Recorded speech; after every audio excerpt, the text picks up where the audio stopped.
Hi everybody, it's Stephanie Graham, Sewpreneur, Sewing Memories.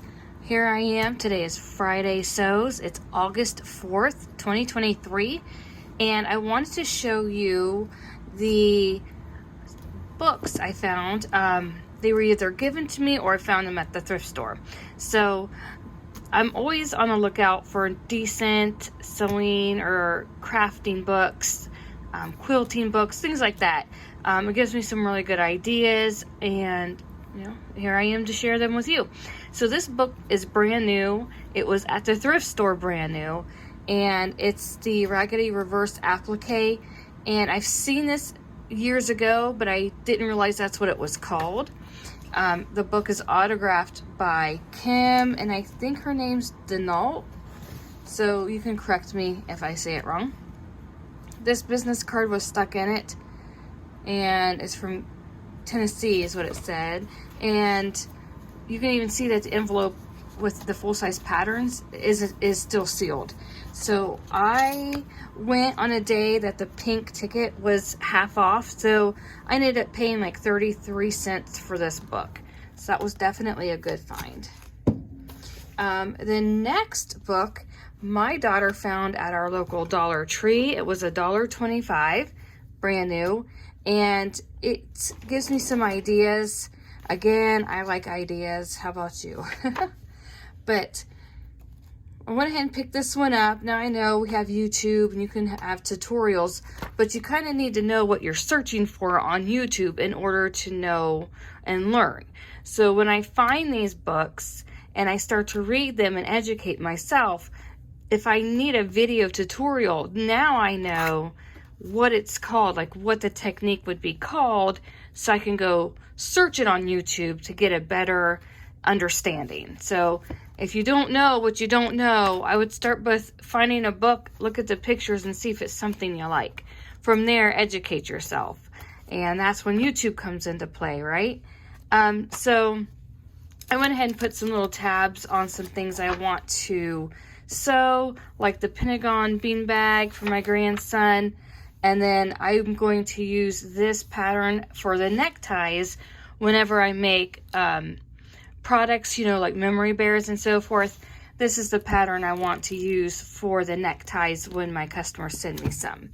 So again, I paid $1.25 at the Dollar Tree for this book. And it looks like it was regularly in the US $19.99 in the US. Is this one priced for US? A regular $24.99 in the US. And like I said, this one was 33 cents at the thrift store, and it's definitely brand new. This was $1.25 at Dollar Tree. All right, so this is another one I found at the thrift store, the same thrift store as the last book.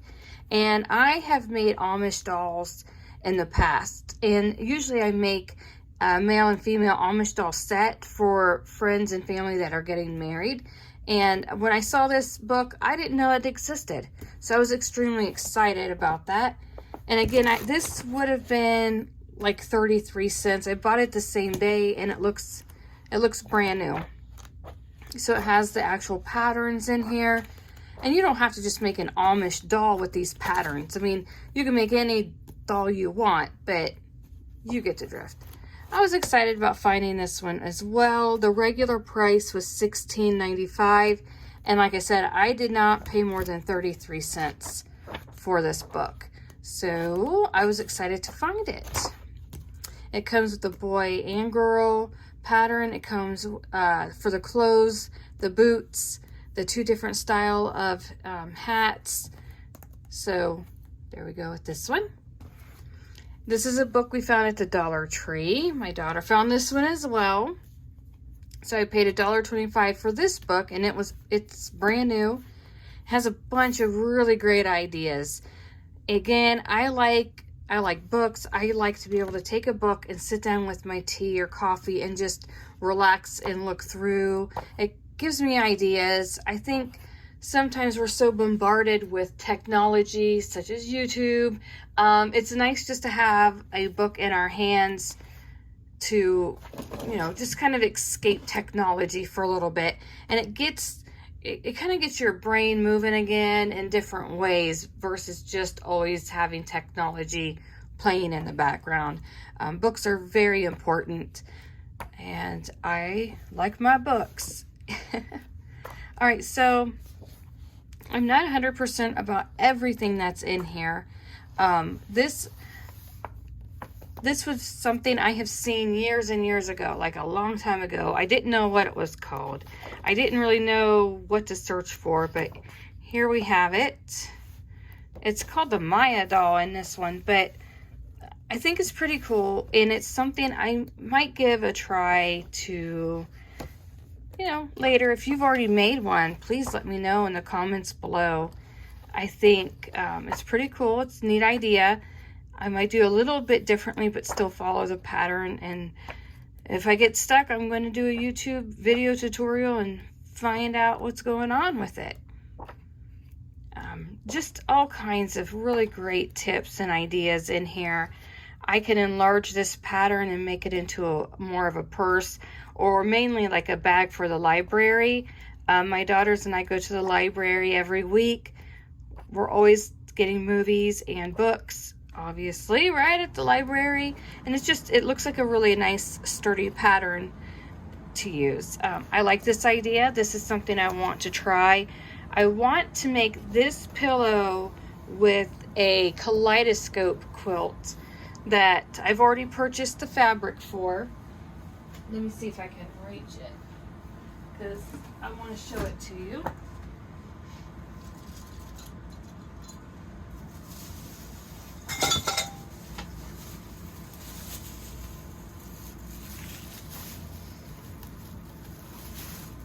So I already have my little triangle ruler, and this is the fabric that I picked out for the kaleidoscope quilt.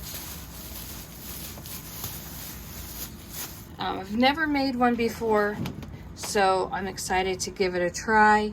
Hopefully it will turn out like I want.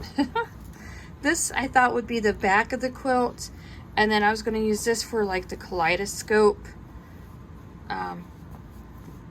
you know, triangles. So hopefully it turns out. If not, I still have this one.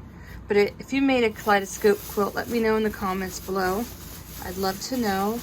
And then I didn't know if I was going to do any sashing on the kaleidoscope quilt, so I went ahead and picked up some neon fabric, fat quarters, when they were marked down several months ago. Actually, I bought all this when it was on sale at Joann's.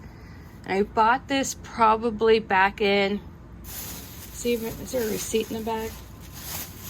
No, months ago. So anyways, I just thought these colors all looked really, really great together. And I want to make that pillow and this kaleidoscope quilt. Now I might change my mind on the pillow if the design doesn't look right. But I really like that layout. So that might be something that I do. And I better put my marker in it now. But like I said, there's some really great ideas in these books. All right, so these books right here, I cannot find. I've searched online. They are called Express Sew, like, you know, Express Sew. And here's the information. This website does not come up for me, but I received these books over 15 years ago, which I can't even believe that. But yeah, over 15 years ago, when I was teaching a beginner sewer class for 4-H or Girl Scouts. So these were handed to me as idea books, and the woman that handed them to me did not want them back. So I have had these all these years with me. And if you have the desire to learn how to sew, let me know in the comments below, and we will do some online classes together. There's all kinds of things to do. You know, this is for fleece, but we could alter this to go with any type of fabric. It doesn't necessarily have to be fleece. It can be. Fleece is, you know, kind of cheap, and it's definitely warm. These, all different types of pillows. This right here is a great idea for your memory bear Keepsake Sewing Business. where you add a photo. If you have questions on that technique, please subscribe to this channel, because I do show how to do that. This is for your locker, but you could use it for anything you'd like. Just some really great ideas. It has a locker caddy, binder cover, and a simple drawstring, like they call it a day pack. So I made almost 100 of these one year for Vacation Bible School at the church we used to go to. And it wasn't very difficult at all. And then here's the slumber party. It has the pajamas and a drawstring bag and a sleep mask. And all the patterns came in this book as well. So I hope you enjoyed your Friday sews with Sewpreneur Stephanie Grams. Please do me a favor and give me a like and subscribe and ring the bell for notification. It's a free way to help me out. And it tells YouTube that I actually do bring value to their platform. Have a great day, guys. And remember, always look at thrift stores and the dollar stores for sewing books. You never know what you're going to find. Thank you for watching Sewpreneur with Stephanie Grams. If you enjoyed this video, please give me a like, subscribe, and ring the bell for notification. It's a free way to tell YouTube that you actually like my content.